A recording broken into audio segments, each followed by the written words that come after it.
এই গ্রামে রাতারাতি এক ভয়ঙ্কর রোগ ছড়িয়ে পড়ে, যার কারণে গ্রামের সবাই এই গ্রাম ছেড়ে পালিয়ে যায় আর পুরো গ্রামটা একটা শ্মশানে পরিণত হয়। সেখানে এই গ্রামের রাজা একাই বেঁচে গিয়েছিল এবং দিনে দিনে তার রোগ বাড়তে থাকে। তখনই বহু বছর পর এক অঘরী তার তপস্যা পূর্ণ করে ওঠে।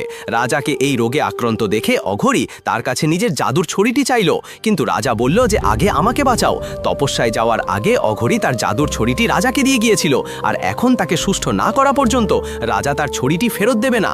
আর যখন অঘরী তদন্ত করে এই রোগটা কিভাবে ছড়ালো, তখন সে জানতে পারে যে রাজা একটি বড় গ্রামকে পুরোপুরি পুড়িয়ে ছাই করে দিয়েছিল। তখন সেই গ্রামেরই একটি মেয়ে রাজাকে এই অভিশাপ দেয় যে সে ছটফট করে মরবে, যার কারণে এই অঘরীও এখন আর কিছুই করতে পারছিল না। তাই সে রাজাকে এই হুঁশিয়ারি দেয় যে এখন তার আর কিছুই হতে পারে না। তাই রাজাও বলল যে এবার ওই ছড়ির কথা ভুলে যাও। কিন্তু রাজার আত্মা শরীর থেকে বেরোনোর আগেই অঘরী তার শক্তি দিয়ে তার আত্মাকে বন্দী করে নেয় আর বলে যে যতক্ষণ না আমি ওই ছড়িটি পাচ্ছি ততক্ষণ তোমার আত্মা এভাবেই বন্দী থাকবে।